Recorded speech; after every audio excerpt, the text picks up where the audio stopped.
Doctor Sudhanshu Trivedi 20 minutes. माननीय सभापति महोदय, आज जब इस राष्ट्रीय राजधानी क्षेत्र विधेयक के ऊपर मैं समर्थन करने के लिए खड़ा हुआ हूं, तो पहले मैंने विपक्ष के विद्वान वक्ता महोदय का वक्तव्य सुना तो मुझे विचित्रता का अनुभव हुआ और संपूर्ण विपक्ष को देखकर विस्मय हो रहा है। विचित्रता इसलिए कि उन्होंने कहा कि I have not seen any parallel anywhere.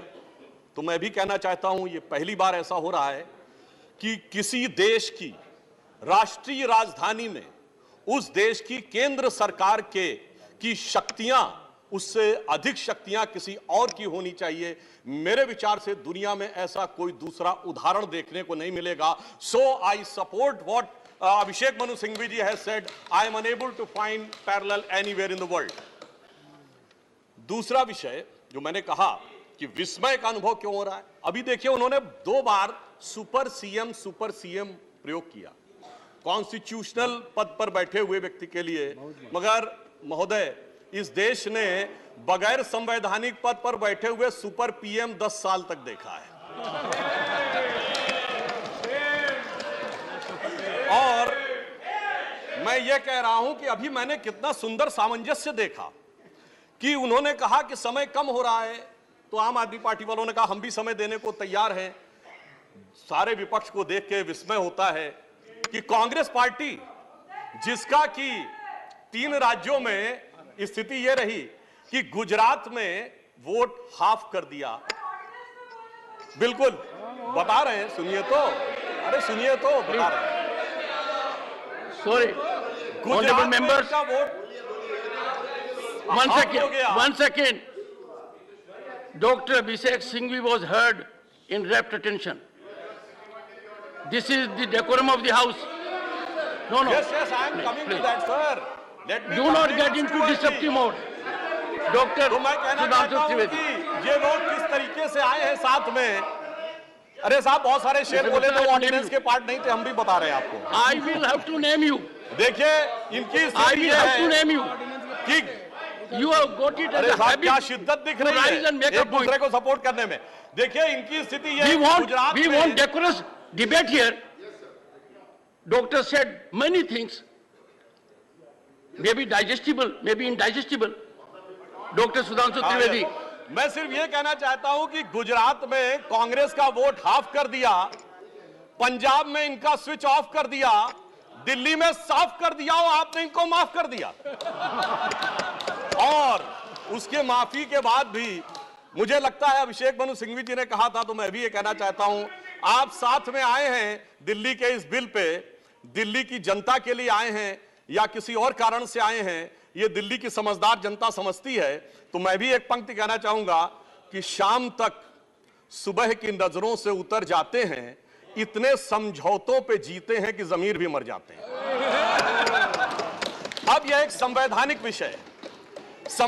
विषय है कि यह जिस प्रकार से संविधान में लागू होना चाहिए, परंतु उसके साथ राजनीतिक टीका टिप्पणी की जा रही है, तो एक सैद्धांतिक विषय भी आता है। तो मैं संवैधानिक और सैद्धांतिक दोनों विषयों का जवाब दूंगा। I will reply both the constitutional and conceptual aspect. देखिए, माननीय गृह मंत्री जी ने लोकसभा में बहुत स्पष्ट किया था कि दिल्ली पूर्ण राज्य नहीं है, यह एक विशेष श्रेणी का यूनियन टेरिटरी है, यानी विशेष श्रेणी का संघ शासित राज्य है। वैसे मुझे लगता है संघ शब्द आते ही बेचैनी ज्यादा हो सकती है दूसरी तरफ, और संघ शासित से बेचैनी और हो सकती है, इसलिए मैं यूनियन टेरिटरी वर्ड प्रयोग करूंगा। It is a special category of union territory. और वैसे भी आजकल अंग्रेजी के प्रति मोह बहुत ज्यादा है, क्योंकि अपने गठबंधनों का भी नाम अंग्रेजी में ही ज्यादा रखा जा रहा है। संविधान में जो भाग 8 में उल्लिखित, वैसे तो जब मैंने टीवी चर्चा के दौरान कई बार विपक्ष के लोगों से INDIA का हिंदी फुल फॉर्म पूछा, तो पहले दिन तो लोग गूगल देख के भी नहीं बता पाए। खैर, अब मैं कहना चाहता हूं कि संविधान के भाग 8 में उल्लिखित प्रावधानों के अनुसार, अरे सुनिए बात, देखिए संविधान के भाग 8 में उल्लिखित प्रावधानों के अनुसार अनुच्छेद 239 से 242 तक संविधान में इस विषय का पूर्ण वर्णन है। अनुच्छेद 239 में इसका विशेष प्रावधान किया गया है। यदि उसके क्लॉज को 239 AA 3B को देखें तो संसद को दिल्ली संघ राज्य यूनियन टेरिटरी से संबंधित किसी भी विषय पर कानून बनाने का पूरा अधिकार है। इसमें किसी भी प्रकार का कोई संशय नहीं है। सर्वोच्च न्यायालय के जिस निर्णय का बार बार उल्लेख किया जाता है और हमारे विरोधी उसको अपने हिसाब से प्रयोग करते हैं, उसमें भी बहुत साफ देख लें कि 105 पेज के उस निर्णय में कहीं पर भी सर्वोच्च न्यायालय ने संसद के द्वारा दिल्ली के बारे में कानून बनाए जाने के विषय के ऊपर किसी प्रकार की कोई टिप्पणी नहीं की है। इसके बाद भी न्यायालय के आदेश में पैरा 161 और 162 को कई बार उल्लेख किया जाता है, परंतु यदि पूरे संदर्भ में देखें तो पैरा 86, 95 और पैरा 164 एफ को पढ़ें तो वहां पर संसद के द्वारा दिल्ली के संदर्भ में किसी भी विषय के ऊपर कानून बनाने की शक्तियों का विधिवत अनुमोदन है, कहीं पर निगेशन नहीं है। और स्पष्टता के साथ इसकी आवश्यकता क्यों थी? ताकि शासकीय आदेश को एक विधायी शक्ति भी मिल सके, एग्जीक्यूटिव ऑर्डर को एक लेजिस्लेटिव पावर भी मिल सके। इसलिए उस अस्पष्टता को दूर करने के लिए to remove any an iota of suspicion यह आवश्यक था। इसलिए मैं इस बिल का समर्थन करता हूं। अब कई बार लोग कहते हैं साहब अध्यादेश की आवश्यकता क्यों थी? वैसे तो माननीय गृह मंत्री जी ने भी इस विषय को लोकसभा में बताया था। अभिषेक मनु सिंघवी जी ने कहा कि 19 तारीख को अध्यादेश क्यों आया। शायद उन्हें ध्यान हो कि दिल्ली सरकार में जैसे ही चंद दिनों में ताकत मिली तो सबसे पहले किन फाइलों के बारे में, सतर्कता के साथ सतर्कता विभाग की फाइलों के बारे में कार्रवाई की गई। मीडिया में प्राप्त समाचारों के अनुसार सतर्कता सचिव ने यह रिपोर्ट किया कि रात 9 बजे मंत्री के द्वारा उनको कॉल किया गया, सुबह 3 बजे तक वह कार्रवाई चलती रही, 76 से अधिक फाइलें मंगाई गईं और उन्होंने उपराज्यपाल महोदय को यह आशंका भी व्यक्त की कि उसमें कई ऐसी फाइलें थीं जो कि गोपनीय थीं और उसके अनुसार उन फाइलों में किसी भी प्रकार की छेड़छाड़ भी संभव है। अब मुझे बहुत आश्चर्य होता है कि दिल्ली में बाढ़ आई तो दिल्ली फ्लड कंट्रोल अथॉरिटी की बैठक तो 2 साल से नहीं हुई, मगर विजिलेंस की फाइलें ओवरनाइट सर्च की गई। तो मेरे विचार से, और ये सर 16 और 17 मई की रात का था, तो मानी हुई बात है जब ऐसी परिस्थिति नजर आएगी तो उसके 1-2 दिन के अंदर अध्यादेश की आवश्यकता महसूस होगी। यहां मैं एक और बात भी कहना चाहता हूं कि ब्यूरोक्रेसी पर नियंत्रण की बात आम आदमी पार्टी की सरकार के द्वारा की जाती है, तो ये लोग तो अपनी एक पैरेलल ब्यूरोक्रेसी भी बना चुके हैं, क्योंकि अनेक प्रकार के समाचार पत्रों में आया है कि कई ऐसे लोग जो कि आम आदमी पार्टी के पदाधिकारी हैं वो सरकारी पदों पर भी विद्यमान हैं और सरकारी पदों पर रहते हुए सरकारी शक्तियों का भी उपयोग कर रहे हैं। वैसे ये लोग बहुत दावा करते हैं कि उन्होंने बहुत सारी चीजें फ्री दिया, कुछ 100 रुपए दिल्ली की जनता को कुछ मामलों में फ्री मिला और अपने लोगों को कई मौकों पे, कई जगहों पे, दर्जनों से ऐसे लोग हैं जिनको लाख लाख 1.5 लाख की तनख्वाहें मिली।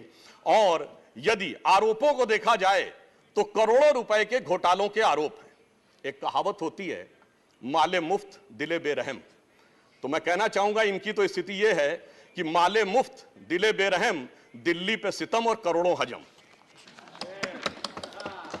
अब एक और बात जो ब्यूरोक्रेसी के नियंत्रण की बात है, तो मैं ध्यान दिलाना चाहता हूं, इस दिल्ली प्रदेश में एकमात्र ऐसा प्रकरण हुआ जो पूरे देश के इतिहास में बहुत विचित्र था कि दिल्ली के मुख्य सचिव ने दिल्ली के मुख्यमंत्री आवास के अंदर अपने साथ मैन हैंडलिंग का आरोप लगाया। मेरे विचार से पूरे भारत के इतिहास में ऐसा कोई उदाहरण नहीं होगा कि इस प्रकार की बात, इस प्रकार का आरोप लगा हो और वह भी मुख्यमंत्री की उपस्थिति में लगा हो। यह दर्शाता है कि ब्यूरोक्रेसी को नियंत्रण करने की जो छटपटाहट है उसमें वास्तविकता में वो फितरत क्या है। और मैं एक टेक्निकल पॉइंट कहना चाहता हूं, दिल्ली का कोई स्टेट कैडर नहीं है, जैसे राज्यों का कैडर होता है तो राज्य का मुख्यमंत्री उस कैडर को नियंत्रित करता है। जो आईएएस और आईपीएस अधिकारी होते हैं वो यूनियन टेरिटरी कैडर में आते हैं।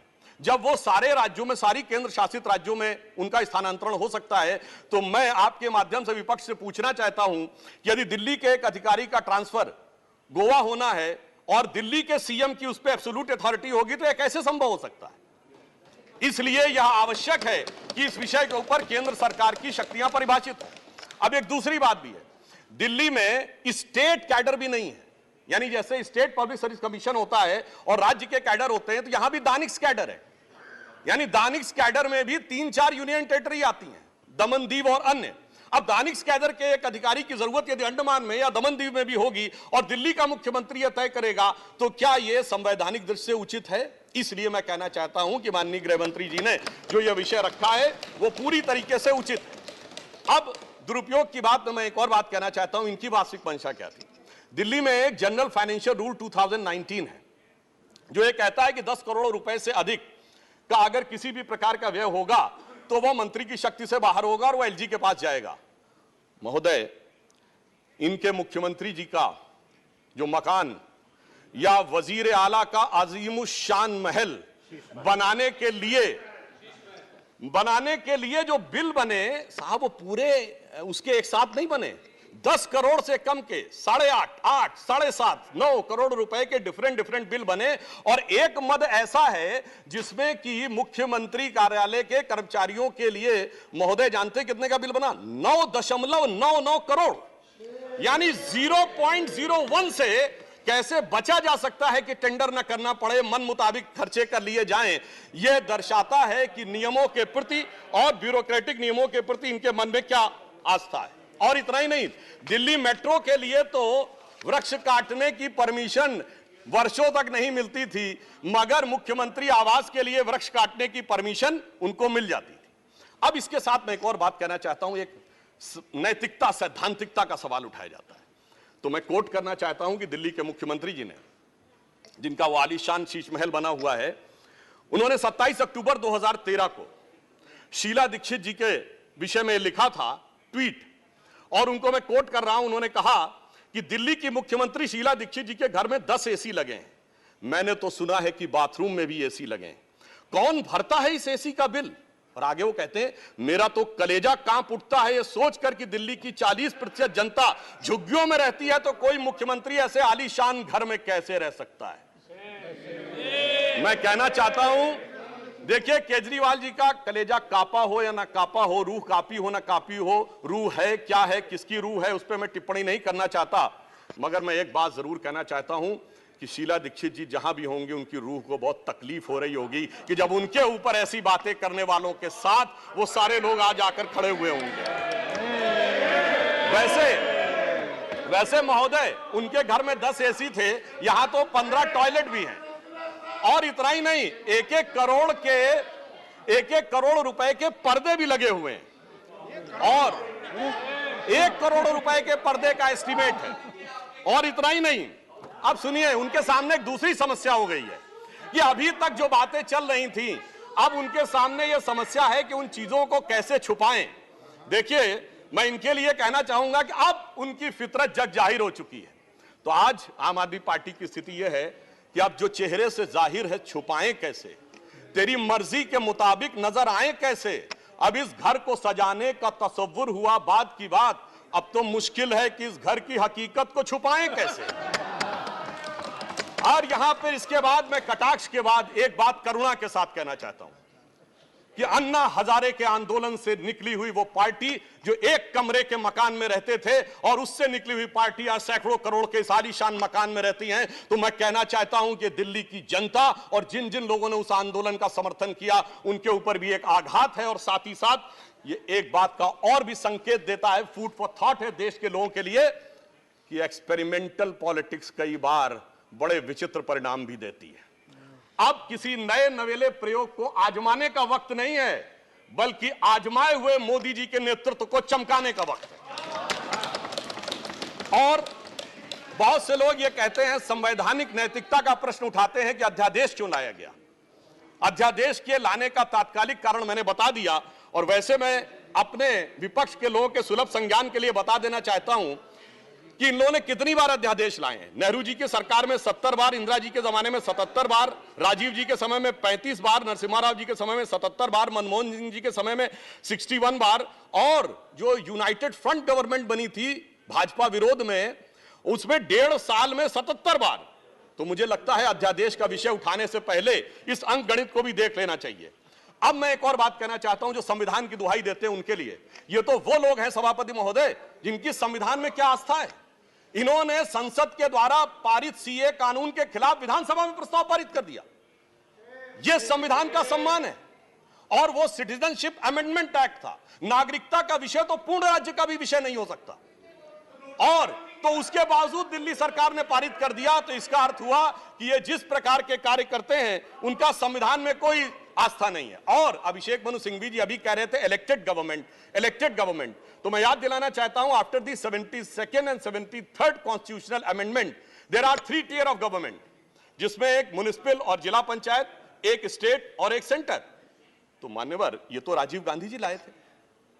तो आपके मन में ना ऊपर वाली इलेक्टेड गवर्नमेंट के लिए सम्मान है ना नीचे वाली, क्योंकि चंद महीने पहले तक तो ये एमसीडी से भी लड़ते थे और दिल्ली से भी लड़ते थे। तो जब आप कॉन्स्टिट्यूशनल वैलिडिटी की बात करें तो मेरे विचार से तीनों गवर्नमेंट की बात होनी चाहिए, और केंद्र सरकार के संबंध में केंद्र से अधिक संवैधानिक शक्ति इलेक्टेड गवर्नमेंट में इस विषय के ऊपर किसी और की नहीं हो सकती। और मैं एक और बात वेदना के साथ कहना चाहूंगा, ये तो वो लोग हैं जिन्होंने गणतंत्र दिवस की परेड पर भी संवैधानिकता की बात करते हैं, जिस दिन संविधान लागू हुआ उसकी पूर्व संध्या पर प्रदर्शन किया था। महोदय, मैं बताना चाहता हूं कि जिस समय इमरजेंसी लगी थी तब भी हमने कभी 15 अगस्त और 26 जनवरी के दिन राजनीति करने का प्रयास नहीं किया। तो वो लोग जब संवैधानिकता की दुहाई देते हैं तो बहुत आश्चर्य लगता है। और जब बार बार यह स्पष्ट किया जा चुका है कि फुल स्टेट नहीं है महोदय, मगर ये फुल स्टेट से भी संतुष्ट होने वाले नहीं है, इन्हें तो सुपर स्टेट चाहिए। और फुल स्टेट से सुपर स्टेट की दौड़ में मुझे डर इस बात का है कि मेंटल स्टेट में भी ना पहुंच जाएं कहीं, तो कोई आश्चर्य की बात नहीं हो सकती है। और यह बात इसलिए कह सकते हैं कि 49 दिनों की वो सरकार, जब कांग्रेस पार्टी ने इनकी पालकी ढोकर सत्ता की दहलीज पहली बार पार कराई थी, उसके द्वारा अगर आप पारित इनका लोकपाल विधेयक देख लें तो उसमें संसद और सुप्रीम कोर्ट और जाने क्या क्या सारी चीजों को एक में मिला लिया गया था। और मैं एक बात और कहना चाहता हूं, ये तो वो पार्टी देश का संविधान छोड़िए, अपनी पार्टी के संविधान में आस्था नहीं रखती। जब आम आदमी पार्टी बनी थी तो उसके संविधान में व्यवस्था थी कि उनका अध्यक्ष या संयोजक 3 वर्ष के लिए होगा और अधिकतम 2 बार होगा। मगर जो मीडिया में प्राप्त समाचारों के अनुसार 3 साल पहले उन्होंने वो संविधान में चेंज कर दिया, यानी अब जीवन पर्यंत या अपनी इच्छा के प्रसाद पर्यंत केजरीवाल जी इस विषय के ऊपर रह सकते हैं। तो मैंने इसलिए कहा ना, अपने संविधान के बारे में बात करिए। और मैं ये भी कहना चाहता हूं कि इन्होंने अपनी कार्यकारिणी में ऐसे भी प्रस्ताव पारित किए हैं संविधान के संदर्भ में कि साहब इनके यहां परिवार के भी कितने लोग काम कर सकते हैं, जो मेरे विचार से बड़ी बड़ी परिवार वाली पार्टियों ने भी कभी अपने पार्टी के प्रस्तावों में इन प्रस्तावों को नहीं पारित किया होगा। और मैं ये भी कहना चाहता हूं कि बहुत आश्चर्य लगता था कि जब ये इंडिया अगेंस्ट करप्शन के स्वरूप से आगे बढ़े थे, तब एक ही पंक्ति में बता देना चाहता हूं, क्योंकि जब आप इसकी बात करते तो क्या क्या नहीं था, कहां से बात शुरू हुई थी, हम राजनीति में नहीं आएंगे, फिर कसम खाते कांग्रेस का साथ नहीं लेंगे, फिर उसके बाद बंगला नहीं लेंगे, फिर शपथ खाते हैं गाड़ी नहीं लेंगे, फिर शपथ खाते हैं सुरक्षा नहीं लेंगे। और आज स्थिति यह है, मैं सिर्फ यह कहना चाहता हूं कि जितनी बातें ये कहते थे वो सारी चीजें आवश्यक है, मगर यह दर्शाता है, क्योंकि मैं किसी की सुरक्षा के प्रति खिलवाड़ करने की बात नहीं करता, पंजाब जैसा राज्य संवेदनशील है, वहां के मुख्यमंत्री के पास सुरक्षा होनी चाहिए। परंतु मैं सिर्फ यह कहना चाहता हूं कि यह इस बात में जो कहना चाहते हैं कि इन्होंने कितना बदलाव किया है मान्यवर, इसलिए कभी कभी इनके 10 वर्ष के अंदर चरित्र में इतना बदलाव, ये कहते सबसे जल्दी सत्ता में आए। महोदय, मैं कहना चाहता हूं भारतीय जनता पार्टी और जनसंघ, हम 1951 बने, हमने 72 साल में कभी कांग्रेस से समझौता नहीं किया, इन्होंने 72 दिन में समझौता किया, तब ये सत्ता में आए। और इसलिए आज दिल्ली की जनता अपने को ठगा हुआ महसूस करती है। और शायद दिल्ली के लोग ये कह रहे होंगे कि मैं समझता था वो कितने मासूम थे, क्या से क्या हो गए देखते देखते, जिनको पत्थर से हमने बनाया सनम वो खुदा हो गए देखते देखते। और मैं एक और बात भी कहना चाहता हूं संक्षेप में, मेरे विचार से इनको अध्यादेश पढ़ना चाहिए, संविधान पढ़ना चाहिए और दिल्ली का अधिनियम पढ़ना चाहिए, क्योंकि अपने को कहते हैं सबसे पढ़े लिखे मुख्यमंत्री। तो मैं ये भी बताना चाहता हूं कि ये सबसे पढ़े लिखे मुख्यमंत्री जो अपने को सबसे हाई क्वालिफिकेशन का नाज रखते हैं, 2-3 उदाहरण उनके ही बता देना चाहता हूं। जिस समय कोविड की वेव चरम के ऊपर थी, तब इन्होंने क्या कहा, इन्होंने कहा कोविड वैक्सीन का फार्मूला सारी कंपनियों को क्यों नहीं दे दिया जाता। मान्यवर, कोविड वैक्सीन तो छोड़िए, पैरासिटामोल जैसी जो दवा भी अमेरिका ने उस समय हमसे मंगाई थी। अब कोई पढ़ा लिखा व्यक्ति ये कह सकता है कि वो चूरन की तरह फार्मूला सबको दे दिया जाए? तो कभी कहते हैं कि यूट्यूब के ऊपर फिल्म क्यों नहीं लाद दी जाती है? अरे भाई वो सरकार का अधिकार का क्षेत्र नहीं है। और फिर इतना ही नहीं, सिंगापुर में इनको बुलाया, इनविटेशन आता मेयर्स कॉन्फ्रेंस का, तो मुख्यमंत्री होते हुए जाना चाहते हैं। तो मेरे विचार से कम इनको थोड़ा पढ़ना लिखना चाहिए। और एक पढ़ने लिखने पे एक तथ्य मैं जरूर बताना चाहूंगा। जब न्यूयॉर्क टाइम्स अखबार में इनकी तारीफ निकली थी तो इनके मुंह से निकल गया था कि दुनिया का सबसे बड़ा अखबार, और उसमें इतनी तारीफ निकलवाना आसान नहीं है। वैसे निकलवाना शब्द निकल गया था, मगर मैं पढ़े लिखे मुख्यमंत्री को यह भी बताना चाहता हूं महोदय कि न्यूयॉर्क टाइम्स दुनिया का सबसे बड़ा अखबार नहीं है, वो है यमुनी शिंबुन जापान का। अमेरिका का भी सबसे बड़ा अखबार वो नहीं है, वो यूएसए टुडे। और इतना ये समझिए, इतना ही नहीं, भारत का times of India, Dainik Bhaskar, और वो भी उनसे अधिक हैं। तो मैं सिर्फ ये बताता हूं, अरे भाई जिस अखबार का नाम लेते हैं कम से कम उनको तो पढ़ लेना चाहिए था। मैं आपको अधिक समय न लेते हुए मैं सिर्फ ये कहना चाह रहा हूं महोदय कि इनको ना पढ़ाई से मतलब है, इन्हें ना पढ़ाई से मतलब है, न लिखाई से मतलब है, इन्हें तो बस कमाई से मतलब है, और वो भी ऊपर वाली कमाई से। और अंत में मैं कहना चाहता हूं सर, अंत में एक लाइन और कहना चाहता हूं कि आज सब लोग मिले, आम आदमी पार्टी और कांग्रेस एक साथ मिले, भारत की सबसे पुरानी पार्टी, पुरानी धुरानी पार्टी, नई पार्टी, नई नवेली पार्टी, अजब अलबेली पार्टी, सब मिलकर एक हो गए। मगर प्राप्त क्या किया? दोनों ने सिद्धांतों से समझौता किया, और कांग्रेस ने भी इतना सयाना दांव चला कि इन्होंने अगर उनका हाथ पकड़ के दिल्ली अध्यादेश पर समर्थन लिया हो तो अविश्वास प्रस्ताव ले आए, लीड उनको मिल गई। तो इसलिए मैं कहना चाहता हूं अंत में कि इन लोगों को आखिर में क्या प्राप्त हुआ, ये पंक्ति कह के समाप्त करता हूं कि इनको विधेयक भी नहीं मिला और सम्मान भी नहीं मिला, यानी इज्जत भी गई, बात भी नहीं मिली। तो एक पंक्ति कहता हूं, न तुम ही मिले, आप लोगों के लिए लागू है, न तुम ही मिले न मयस्सर तुम्हारी दीद हुई, दीद मतलब साइट, न तुम ही मिले न मयस्सर तुम्हारी दीद हुई, तुम ही कहो ये मुहर्रम हुई कि ईद हुई। सुखेंदु शेखर रे, श्री सुखेंदु शेखर। त्रिवेदी ने बड़े जोश के साथ और बहुत शेर शायरी के साथ उन्होंने बात की। त्रिवेदी ने शेर शायरी के साथ बहुत लंबी तकरीर की। अगर उसको उत्तर हमारे पास चतुर्वेदी है, अगर आप त्रिवेदी है तो हमारे पास चतुर्वेदी है। माननीय प्रतिपक्ष के नेताजी, नहीं, डॉक्टर अभिषेक सिंघवी ने कवि का काम ज्यादा किया, वकील का कम किया। कितना कवि का काम आपने किया। श्री सुखेंदु शेखर रे, 9 minutes. I am not going to